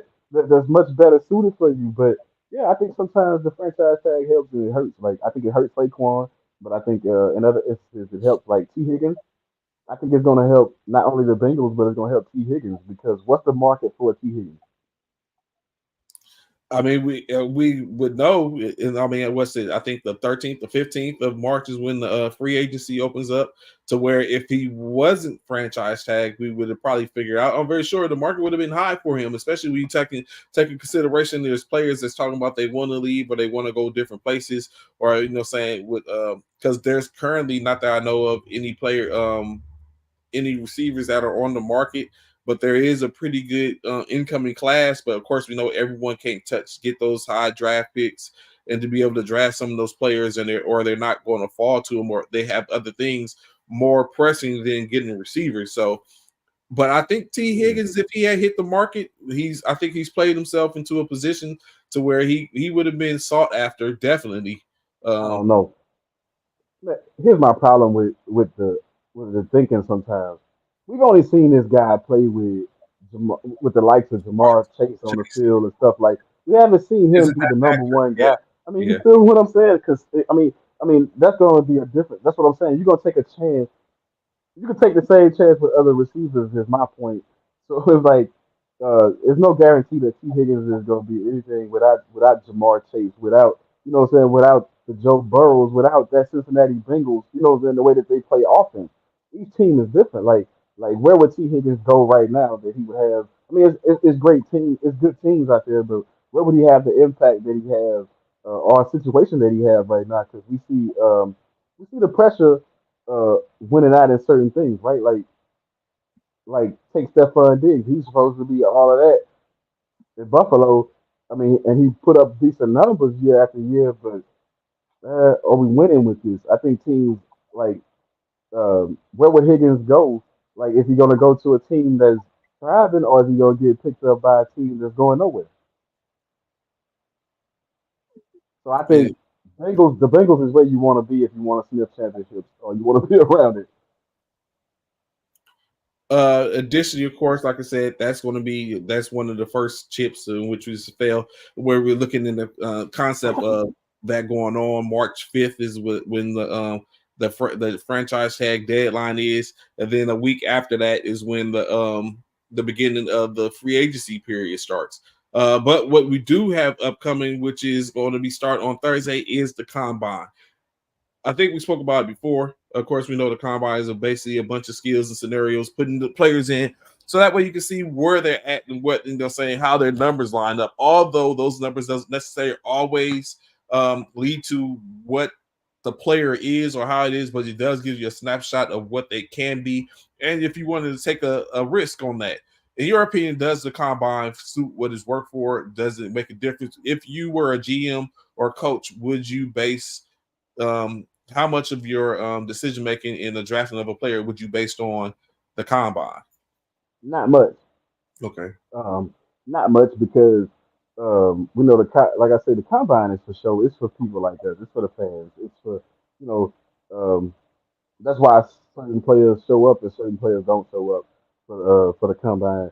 I don't think it's going to have any bearing on your draft order per se. I think the combine hurts some people in the draft more so than it helps, right? Like, because they say, oh, he's slower than what we thought he moved, or yeah, I mean, you know what I mean? Or attitude was messed up and things like that. So I really think the combine is one of those things like, if you got something to prove, then you show up, and if you comfortable, like Caleb Williams don't have to go to a combine, right? Drake May doesn't have to go to the combine. It's certain Marvin Harrison Jr. doesn't have to go to the combine. Like you don't have to go to this. You know what I mean? I mean, it's your choice to go. I think um, I think you should put more emphasis on the film that you've seen on the players or the games that you got to see the players play more because that's where it all counts. Game time counts. You know what I mean? Like nobody's gonna say, "Hey, yo, you jump real high in practice." You know what I mean? Like if you come to the game and then you don't, you know what I'm saying? Like they only gonna say, "Hey, they never show no highlights of you got moss or whatever those little shows be in practice." You know what I mean? It's always game time. So it's about what you do on the field in game time situations. Now, of course, one of the highest, most sought after thing is the 40 time in the at the combine. Currently, the record is held by John Ross, wide receiver out of Washington, at the 4.22, eclipsing that mark in which was held by at one point Chris Johnson at a 4.24. Is there a, do you think that gets broken 4.2? Do we get faster 4.21, 4.42 flat? Maybe not this year. Um, maybe not this year, but soon. Soon that record's going down. But maybe not this year. I don't see. Judging by the draft, I don't see nobody that fast. Maybe I don't know how fast he is. But I want to say his name, Keon Coleman or whatever for the Florida State. Oh, okay, He's yeah. he's really lightning fast, so you never know. And what you said, but sometimes it doesn't amount to anything. Like, of course, we've seen Devin Hester now. He's a Pro Bowler. I mean, a Hall of Famer, but he's a Hall of Famer for a specific reason. Is Chris Johnson? We see he was knocking on the door, 2,000 yards rushing in his during his heyday. Never got there. And then you have other players that have been, saying those speedsters, but never really it's helped them besides get their name out there because they are those speedsters. So I don't know how much it really go into when you look at the broad jumps. Like I said, the bench pressing and all that type of stuff is all just numbers. In-state Wonderlic tests that are taken out there and the conversations they have with the organizations and teams and stuff like that. I think also additionally is the Pro Bowl, like you said, isn't, I mean, not Pro Bowl, the combine isn't necessary for those top tiers. It more helps you to develop, okay, and take a look at the other ones of which you like. I have X amount of players that's on my roster now. Do I have, is there anyone here where I can get younger and get cheaper for the most part and still not really lose anything in those efforts, or kind of keep an eye out and look at? So I guess it's just different things, different folks, strokes for different folks when it comes down to the combine. But I think they could do away with it specifically for the reason what you just talked about. And there's tape out there on most of these kids, some way, form, and fashion. And if they're at the combine, they're only 300, one of 300 kids that probably you can go and contact their coaches or anyone to get some tape on and be like, hey, I want to see this guy. Can you send me some tape to do some studies, to look at some study films, study sessions? Maybe get it to where you could call them in and have them explain and make sure that they have an understanding and go from there. So definitely think that's something that can be dealt with, but ideally, just like anything else, it's a money maker, and that's where it goes. Hey, I just want to throw this in there. Sad news to me. Um, the whole we always talk about the Eric the enemy situation here and there, but now you on the college ranks, bruh. Is anything wrong with that? There's a lot wrong with it.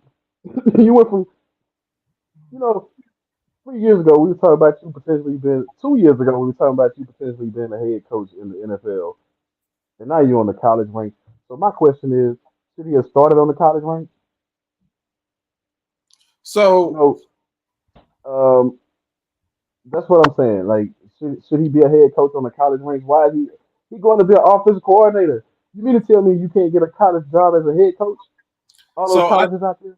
I think being the offensive coordinator for UCLA in the Big Ten is going to be setting the table for him to be probably to get a look at that position. So I don't know if it was the coach that was put in place because Kelly left to go be a part of um, the coaching staff, and I think it was Michigan or Ohio State or something. I think it was Ohio State. One or two. He left to go be a head a offensive coordinator or something like that. And I mean a coordinator for one of the organizations that's in the Big 12 or the Big 10. So with Bieniemy being brung in, I don't know being available. I don't know. Like I said, one is he going to be if he was hired by the head coach or if this college university hired him, put him on the staff.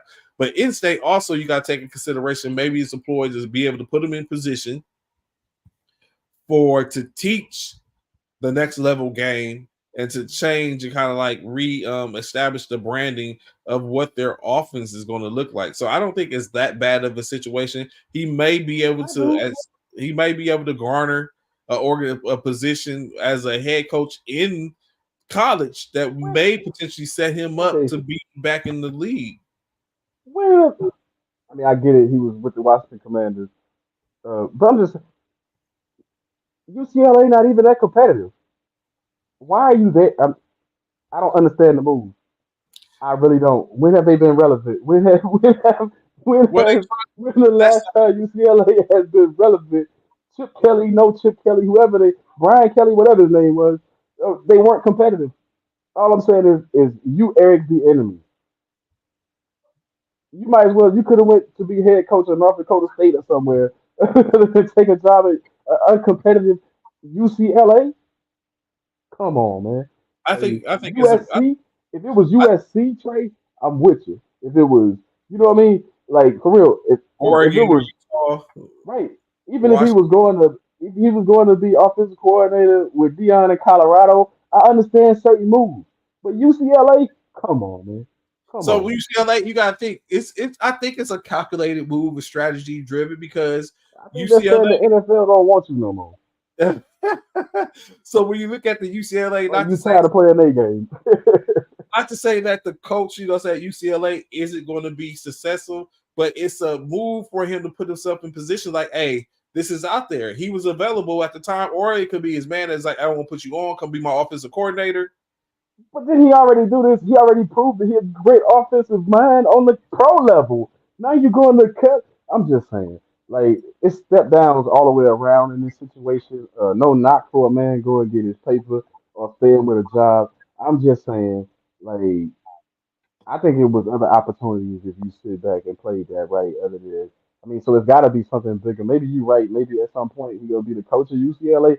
I don't. I mean, I'm just saying, offensive coordinator. I don't get it. You know what I mean? I mean, I don't get it. Somebody of his caliber going to UCLA, I don't understand that move. So I, I think we're gonna see. I think it's gonna end up working out. I think it's gonna end up working. Now, if it doesn't work out for him at UCLA, then we have to really start looking at some stuff like, yo, what is wrong with Eric Bieniemy at this point? Like, was he really? Is all the things that have been said and talked about? Is it that the case? So it's more to be said. Just as talking about the increase in the salary cap, $30.6 million increase, putting the salary cap at $255 million for per team for the year.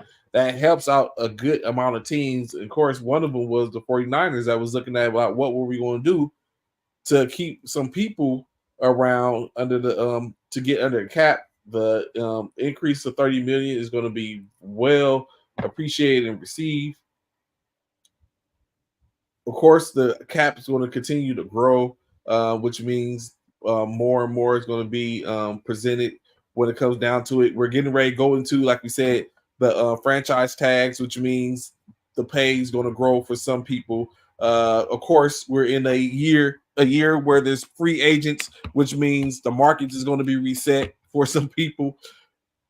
But before we get to talking about that,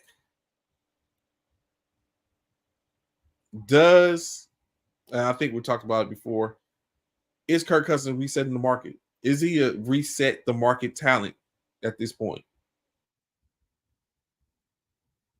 Like when he signed back when he signed that first deal with Minnesota and he signed the 3 year $80-something million deal, um, that was setting the market then.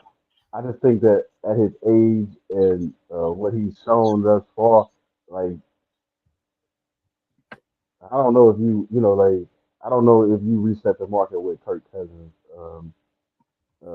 He hasn't proven to be able to give you much in the playoffs. I mean, so if you just want to make the playoffs and go home early, then yeah, reset the market with the guy. Other than that, I mean, you got to prove some stuff. I think that haven't we gotten away from that now? Like it's just the market. All you talking about is the market. You ain't talking about how good he is or what he gonna Yeah, bring to a team. We're just talking that's the about the crazy market. thing. Yeah, You know what I mean? Like we're just talking about the market. It's like no, Kirk Cousins should not reset the market. he I should think not. that no, I think that he gonna get his paper. Don't get me wrong, but I think that you gonna reset the market with somebody younger. I think somebody more. I can't say more deserving because, but yeah, I think in the same way that Lamar Jackson uh, had to be one of the highest paid. I think that you do the same thing with Kirk Cousins, but you don't make him the highest paid. You know what I mean? Like you say, hey Kirk, this is where the market is for you and what you've been. You know what I'm saying? From what you've shown. You know what I'm saying? Like, like when does your so my question to you, Trey, is when do you think teams start to take into consideration the body of work that they already saw from a veteran player um, versus the potential of a younger player or what? I mean, you know what I'm saying? Like a younger player, you projecting, right? You projecting on what they'll give you. Like some of these, like a Kirk Cousins, he a veteran player, so his body of work and what he's giving you already. How much more better do you think he's gonna be? How much do you think that factors into these decisions? I think it's factors in a good amount, but I like you said, I think it starts to take on a different look in it. Say because let's take in consideration, like we said, we know Kirk Cousins most likely is going to get a bag in state, but let's say someone like Ryan Tannehill, right? He's not the starter anymore, but it might be someone that you might want to bring into your quarterback room to have a possibility of giving the right amount of um, coaching and molding, he can probably be a decent backup to having you where he's like he can potentially go out and win games as a starter. So you start looking at like if I'm willing to pay Ryan Tannehill this type of money to be my backup, or do I want to? But knowing what Ryan Tannehill, the ups and downs he had when he was in Tennessee, do I want to go and get the Will Levises or the Malik Willis's and take a chance on that? And you know what I'm saying? So it's like we're looking at that in the Tennessee situation. They were looking at, well, it's time to move on from Ryan Tannehill before we have to pay him. So they went and tried to see what it looks like to get a Malik Willis. That didn't pan out too well. They brung in Will Levis, in which they evidently they believe that that's going to be more of the move, and they're going to go ahead and probably let Ryan Tannehill walk. So I'm very sure at the point in which they start looking at maybe a decline in their player is when you start looking at like, okay, let's start looking around and see who else is out there that we could bring in that's going to give us some help. It's going to be able to get us along, and it's not much out there. Like we're looking at again, we looked at Kirk Cousins go through not one but two franchise tags where he made a considerable amount of money. Then when he finally is off the franchise tag and Washington decides we're going to let him walk out the door, he goes to Minnesota and signs an 89, 7, not almost $90 million contract, all money guaranteed. Then now here he is in the same position again to where he's in the position to be able to ask for a good amount of money. Probably not the same type of guarantees he did the first time due to the fact of how they did and where they was at and where they've been since he's been a part of the league. I mean, since he's been a part of Minnesota, but he's in position to make some to ask the money to where he can probably reset the market again because of Yeah, inflation. You know what I'm I saying? mean, I So get, yeah. I get it, but then look at like you was mentioning Tannehill. Let's just keep it real about the whole Ryan Tannehill situation. There was no other team that this guy could have ever started on other than Tennessee. Like you can't change my mind about that. Like like Tannehill could only start in Tennessee. Nobody was gonna be beating down his door. Like it was a moment where Kirk Cousins, people were gonna be rushing to get him, and I still think it's a team or two out there that'll be willing to take a chance on a Kirk Cousins more so than a Tannehill, right? So I know that's why I'm saying Kirk Cousins gonna get his paper. He gonna be some, because he's definitely a better quarterback than Tannehill. Um, but I just don't think that they're gonna reset the market with him. Um, I think my guy might reset the market if the Cowboys decide to pay him now. Extend him now. I think Dak Prescott will reset the market before Kirk Cousins right now. Which I don't think either one of them should reset the market. By the way, people, um, I don't think either one of them. But if I had to make a choice, I would say it would be Dak Prescott. But you know what? And truth to be told, you're right because we're looking at who was about to is coming up doing his extension. Isn't Joe Burrow coming up on extension soon? Yeah, but I thought Cincinnati already paid Burrow. I think they did, Did or they pay is it Burrow? who else is or is it Kyler Murray? Someone's coming up on QB extension. So and then so you're going to get some people that's going to be that's going to come up So on extensions. Or they're going to probably reset the market before Burrow, before I'm not Tannehill, before Cousins. Cousins will. Well, okay, so I saw this crazy thing. It said um, Justin Fields should be looking at, like, if they trade him from the Bears, his next team he should be looking at 280 million for like 6 years or something or whatever. And I was like, you gonna take that kind of? I mean, don't get me wrong, I'm rooting for Justin Fields to make it in the league, y'all. But you go spend that kind of money on him? I mean, I don't know. You know what I'm saying? Like that's to me, that's an outrageous number. But when you put it in perspective, yeah, I think that's an outrageous number for a guy um, who really hasn't done that much. I don't know if I would take that gamble on the Justin Fields. Um, 280 million just sounds too high to me, even if it is 6 years. You know what I mean? Like that sounds too high for Justin Fields. Now it's funny that you just said that talking about Justin Fields, in which I seen a report that supposedly there's a couple of teams that are looking to get the services of Justin Fields. So I'm not sure if it's 100% sure that what's the case, but for content and for conversation, we can talk about it. Not saying that this is, well, let's just talk about the what ifs because that's what we do. The what if in this current situation is Justin Fields potentially going to the Las Vegas Raiders or the Atlanta Falcons in a trade. We talked about the Falcons. I think the Falcons is a great move. I said it last year. I thought it was a great move. The Falcons would be a good move with somebody like a Justin Fields who could open that offense up. The Raiders, I don't know. I don't know if I would want to be a Raider right now.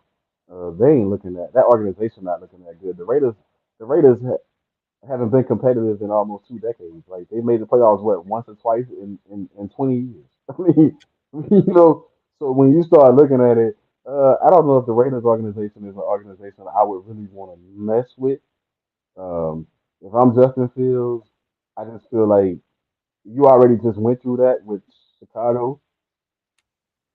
I think Atlanta got a bigger upside. I think if you went to Atlanta, they win us right away, right? I think if you go to the Raiders, you experiment. So thinking about it, right? So of course, Josh Jacobs is not in the fold because he was franchise tag or whatever they did for him for that 1 year. But can you imagine a Devontae Adams? Who was the other backup? Who was the other receiver in Oakland? I mean, in Las Vegas this year. His name slips me at this time, I but remember he he was played. from, huh? I remember he played for New England. Yeah, Myers, that's his name, Jacoby Myers. yeah, Myers, Jacoby Myers. So Adams, Myers, um, Renfro. Renfro. If you know what I'm saying, if they finally get right with Renfro, let him cook. But Renfro, what the tight end that they brung in, um, Jones, and maybe a Fields, that could probably be a dangerous combination, similar to what we speak of or what we talk about in Atlanta with the Robinson, the Algier, Patterson in certain spurts, London, Pitts. I don't know which one might be I don't know. a better draw. Well, I say Atlanta from this standpoint. Atlanta had a great season running the rock also. So that means they got an offensive line that can at least run block. You know what I mean? Maybe you got to work on your so you can tweak it to work on passing. Your pass. The Raiders don't have that. I don't see their offensive line being the same as the Falcons' offensive line. When we talking the quarterback position, you're gonna need to be protected back there. So I think that's the differences between the two teams. The Raiders got to get an offensive line. Um, so we really just have to look at it from for me. I look at it from just that picture right there. Just tells me the whole thing that Atlanta is the best choice if you have to choose out of those two. Another good choice would be, I'm surprised Pittsburgh not really seriously looking at Justin Fields. They probably feel like they're Tomlin, gonna what need. you doing? Tomlin, what you do? I mean, Tomlin probably going. To be honest, I think Pittsburgh might be looking at Russell Wilson just for short term because I really think that they really believe in Kenny Pickett. So it's funny you say that because I want to touch on this. Two more things I will touch on before I get out of here because I have to go to an appointment. But the first and foremost, Russell Wilson, you was just talking about. Russell has come on and said he would like to win two more championships, whether that's in Denver or wherever that is. He wants to win two more championships before it's all said and done. Is Russell Wilson tripping, or do you think that is that possible? I mean, I guess it is possible, but can Russell Wilson do that in your opinion? We know why he want to win two more. Just saying. Hey, if not one, try two. I mean, I get what he's saying, but realistically, no. Where is he gonna go? Like Pittsburgh, I think it'll be a good fit for Russell Wilson. Denver, Denver, you in the same division with that other guy. I don't see you going anywhere. I don't see you. I don't see you superseding the Chiefs to be anything. So first of all, Russell, you're in the wrong division. To want that if you end up staying in Denver. I mean, but yeah, if you go somewhere else like New Orleans, you might have a shot to do He ain't going to New Orleans. They just that. Just got saying, New Orleans, you might have a shot to do that. okay. So last but not least, let's get into this conversation. It's going to take us out, I'm sure. Earlier, we started off the show and we was talking, and you brought up a key term in which you said in state there was a player. We was talking about NBA, but you was like it was a player that basically stands on business. Uh, so when you said that, it brought back the fact of yesterday we saw another player stand on business as we witnessed and were privy to catching the video of former NFL MVP, former Super Bowl quarterback, former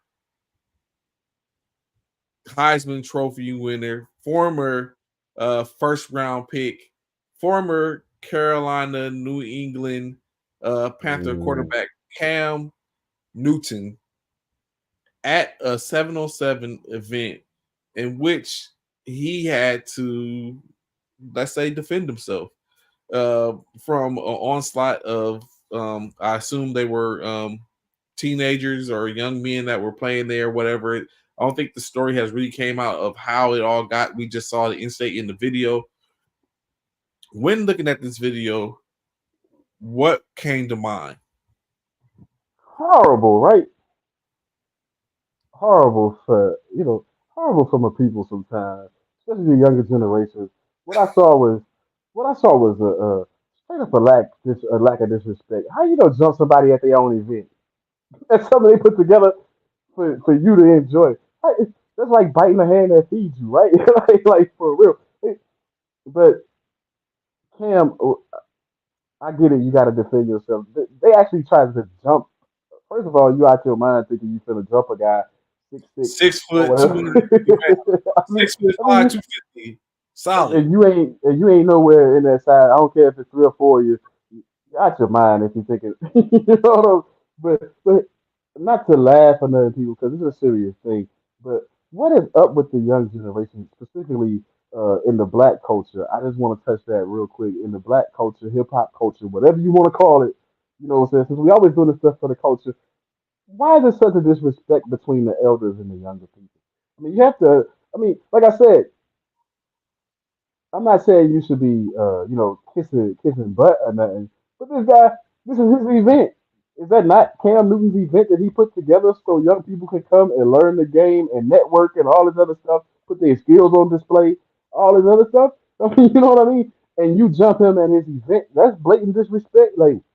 Where, where's the respect levels amongst the young people with the older people that they feel like this was the move to make? So playing anti-advocate to that, right? What if Cam had some choice words or said something, called someone and said they was trash or they couldn't do something? Is that warranted at that point? So I guess I was saying that, No. not saying that it happened, but does it not go both ways? Even though Cam is all those accolades which I named off, which it was plenty more in which I didn't. But does that give a person such as himself a pass in being able to say and talk and come off a certain type of way due to the fact that it's your event and you are the person, you are the SME, quote unquote, that's here and you're trying to get to that position? No. So respect got to go both ways, right? Okay. So, but I'm just saying, a little noise talk is nothing. Because we saw this before, right? Didn't we see Yeah. this before with Cam Newton? Didn't he get The into key, it yeah, with a kid at a camp before, correct. where the kid was calling him trash and all this? Mhm. I'm just saying the levels of disrespect is ridiculous. Like, and the fact that you want to put hands on somebody, y'all gonna jump them. That's okay. A fight one on one is different, right? A lot of times if you get jumped, they playing that, right? Like it was playing like they plan to jump on you. Like, whether they playing it in the spur of the moment or whatever, they plan to jump on you. Like why are they jumping on you is my thing. It's like regardless of what was said, what was done. I mean, you know what I mean? Like, and if you can't deal with this guy talking, it's like you named all the accolades you got, but if you can't deal with him saying you trash, you ain't gonna deal with these coaches that's gonna really bring it to you, right? You know what I'm saying? You ain't gonna deal with nothing else in life that's gonna really bring it to you. So my point is like, it's like, yo, I think there's bigger things to fight over. I think Cam defending himself. That's more something to fight over. I mean, but getting jumped, Yeah, they did. And he was eating punches. right? Like, but you get jumped at your own event like that. So you also gotta say, Cam, what you doing to you? Because that's not your, like I said, that's not your first incident with these kids. You know what I'm saying? Like Cam on the other side, Cam, At you some might point even you gotta change take your approach. Yeah, at some point you gotta take a look at yourself and wonder, like, yo, what is it? You know what I'm saying? What is putting me in this? Or he could have put it back on it, like you said, he could target. It could go so many different ways. He could be targeted now because of the situations in the past, or he could legitimately be doing something that's bringing these targets on his back, and it's getting closer and closer to where people are looking at. You know, what I'm saying at this point it's starting to escalate. Yeah, yeah. We know Cam is already, like he already a little controversial. You know what I'm saying?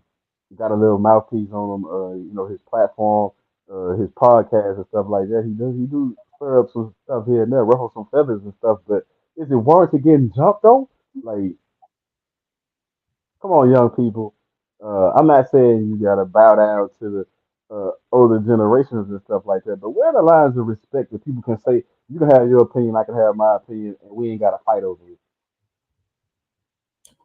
It's the world we're starting to live in. So in any case, that's our show for today. Like I said, got to get out so I can go to get ready to go to this appointment. Look forward to chopping it up with y'all later, of course. And like I said, we're getting into the conversation about these the top seeds in the NCAA, men's and women's free agency and football is coming about. Getting to the conversation about Johnny Manziel and his conversation on Shake Club Shay Shay. Let's we talk about what he could have been and what he probably why and see if he still has anything left, as he is probably going to be trying out for the San Antonio Brahmins in the UFL.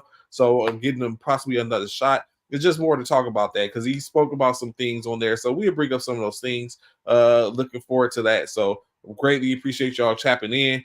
I be sure to go check out even First Formation on Facebook or National Military Basketball Tournament for those military basketball fans out there, as they drop yet again another ranking, giving a little look at it, which is a couple of teams have tumbled a little bit and some have moved up. So just go check that out.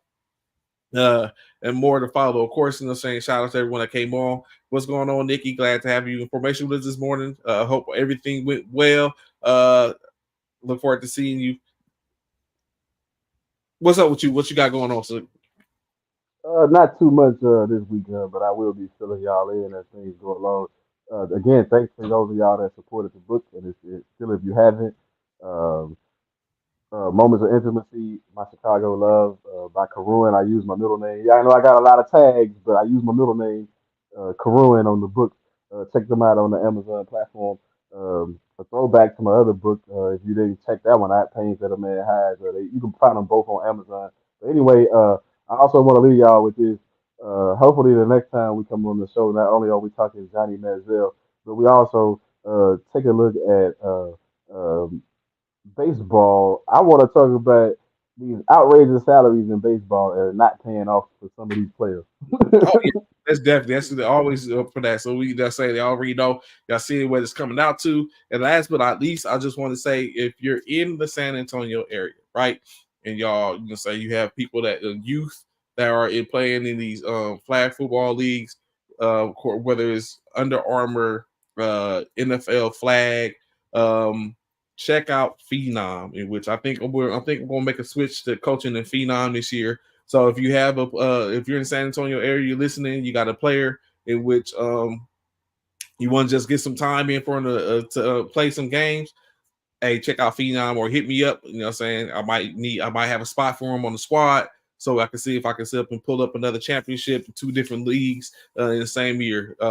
But check out, like I said, Phenom Sports. Not to say anything about any other leagues, you know what I'm saying? To get any type of repetitions in is great, but check out Phenom Sports or hit me up so I can see about getting them on the squad. But until then, we greatly appreciate y'all tapping in with us. Look forward to talking to y'all again. Y'all hear the vibe, y'all know the vibe. Enjoy y'all's day. Peace.